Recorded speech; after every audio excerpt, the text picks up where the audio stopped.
Apa malang bagi seorang wanita? Malangnya seorang wanita itu apabila mereka salah memilih suami. Ketika kesalahan itu disedari oleh mereka, segalanya sudah pun terlambat. Apa yang diharapkan adalah sama ada suami itu berubah ataupun mati secepat mungkin. Ikuti kisah ini.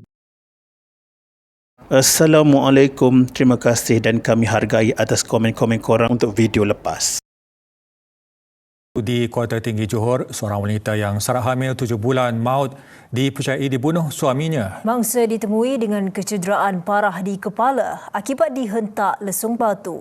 Pada 13 Februari 2026, satu tragedi menyayat hati menggemparkan penduduk kampung Makam Kota Tinggi Johor. Seorang wanita sarat hamil 7 bulan ditemukan maut dalam rumah sewanya di tingkat 2. Mangsa berusia 34 tahun itu dipercayai dibunuh suaminya sendiri pada awal pagi Jumaat tersebut. Amat menyedihkan apabila kejadian ini berlaku ketika umat Islam hanya berbaki kurang seminggu sebelum menyambut Ramadan Al-Mubarak. Menurut siasatan awal polis, kejadian dipercayai berlaku sekitar jam 3 pagi. Mangsa ditemukan dalam keadaan terbaring dan berlumuran darah di dalam bilik tidur dengan kesan kecederaan parah jelas kelihatan di bahagian kepala akibat hentakan objek tumpul.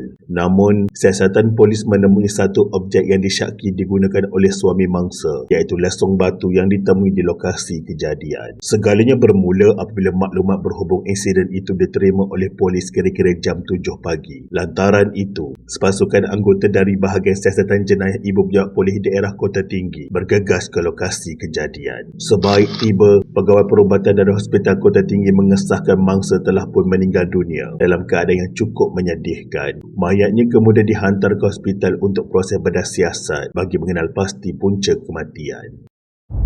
Sehubungan itu, Ketua Polis Daerah Kota Tinggi Superintendent Yusof Osman mengesahkan penahanan suspek pada pagi sama. Beliau berkata, lelaki etnik Rohingya berusia 35 tahun itu ditahan sekitar jam 7.30 pagi. Penahanan dilakukan di sekitar lokasi rumah sewa pasangan terbabit. Menurut polis, mangsa dan suspek merupakan etnik Rohingya yang menetap di kawasan itu sejak beberapa tahun lalu. Pasangan berkenaan dikatakan telah menyewa rumah tersebut antara 4 hingga 5 tahun dan mereka mempunyai seorang anak perempuan berusia 4 tahun. Mangsa ketika itu sedang hamil 7 bulan anak kedua mereka.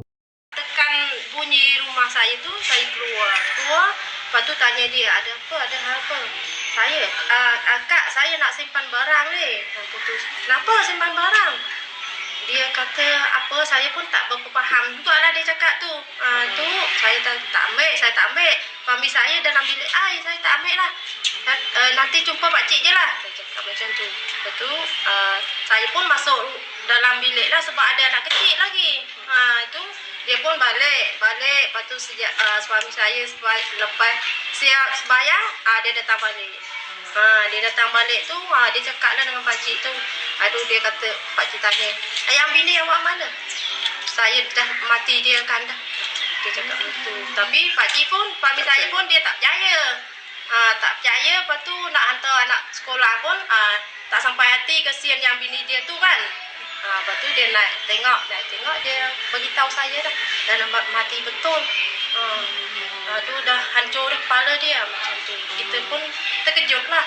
Sementara itu, pemilik rumah sewa Atikah Sulaiman 44 tahun menceritakan detik mengejutkan pada pagi kejadian itu. Menurutnya, suspek datang ke rumahnya pada waktu subuh dalam keadaan tenang sambil lelaki itu memimpin tangan anak sulung perempuannya dengan bersikap seperti biasa. Malah pakaiannya bersih tanpa sebarang kesan darah. Ketika bertemu dengannya, Atikah berkata suspek sempat minum air kotak bersama anaknya sebelum berbual. Dia memaklumkan kononnya mahu membuat laporan kerana isterinya mempunyai hubungan dengan lelaki lain. Suspek juga mendakwa bayi dalam kandungan isterinya bukan anaknya. Kenyataan itu dilihat seperti aduan biasa pada awalnya. Namun keadaan berubah apabila Atikah bertanya tentang keberadaan mangsa. Lalu, suspek dengan tenang menjawab isterinya berada di dalam bilik dan sudah dimatikan. Pada mulanya kata-kata itu disangka gurauan, tetapi riak wajah suspek kelihatan serius dengan apa yang didakwanya. Tidak menunggu lama, gurauan itu menjadi realiti apabila suami Atikah segera ke rumah pasangan tersebut untuk memeriksa keadaan sebenar. Segalanya bertukar menakutkan. Sebaik memasuki bilik, mereka mendapati mangsa terbaring kaku dan belum guguran darah. Kecederaan di kepala jelas kelihatan dan keadaan bilik menunjukkan berlaku serangan ganas. Lebih menggerunkan terdapat percikan darah di tingkap rumah sewa tingkat 2 itu. Menurut Atika, sepanjang 5 tahun menyewa di situ, pasangan itu tidak pernah menimbulkan masalah. Mereka juga tidak pernah culas membayar sewa bulanan. Jiran-jiran juga tidak pernah mendengar pertengkaran serius atau bunyi bising luar biasa. Pada pagi kejadian juga tiada sesiapa mendengar jeritan atau pergaduhan. Difahamkan mangsa dan suaminya baru kira-kira 2 bulan pulang ke Kota Tinggi. Sebelum itu, mereka menetap di Kuala Lumpur untuk mendapatkan rawatan susulan penyakit mental yang dihadapi oleh suspek. Rawatan demi rawatan telah dilakukan bagi mengawal keadaan tersebut. Sebelum berpindah pulang ke Kota Tinggi, suspek bekerja sebagai pemotong rambut. Namun selepas kembali, dia tidak lagi mempunyai pekerjaan tetap. Keadaan itu dipercayai memberi tekanan tambahan kepada keluarga kecil tersebut. Mangsa pula kerap berulang alik ke klinik untuk pemeriksaan kandungan. Suami yang disyaki membunuh isterinya yang sedang sarat hamil menggunakan lesung batu di Kota Tinggi Johor semalam direman 6 hari bermula hari ini. Seorang lelaki etnik Rohingya direman 6 hari oleh Mahkamah Magistrate Kota Tinggi hari ini kerana disyaki memukul kepala isterinya menggunakan lesung batu sehingga maut di sebuah rumah sewa di Kampung Makam semalam.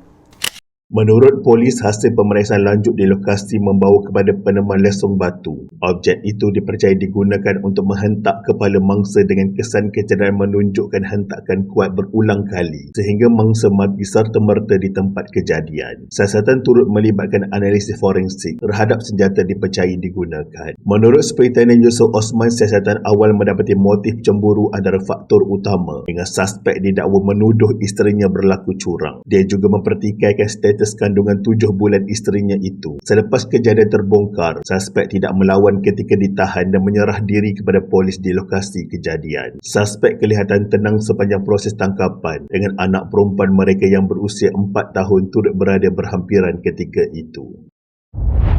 Pada 14 Februari 2026, suspek dibawa ke Mahkamah Magistrate Kota Tinggi kira-kira jam 10.10 pagi dengan berpakaian lokap. Permohonan reman dibuat bagi membolehkan siasatan lanjut dijalankan. Magistrate Nur Khalidah Farhana Abu Bakar membenarkan perintah reman selama 6 hari. Kes disiasat di bawah Seksyen 302 Kanun Kesesaan membawa hukuman mati atau penjara antara 30 hingga 40 tahun serta 12 sebatan jika sabit kesalahan. Polis memaklumkan siasatan merangkumi latar belakang kesihatan mental suspek. Ramai yang tidak menyangka tragedi itu berlaku dalam komuniti mereka. Difahamkan, mangsa kali terakhir dilihat jiran pada awal Februari ketika membayar sewa rumah. Ketika itu, keadaannya kelihatan sihat dan kandungan juga semakin membesar. Tiada tanda-tanda mencurigakan dikesan dalam interaksi harian mereka. Kehidupan pasangan itu kelihatan normal di mata jiran tetangga.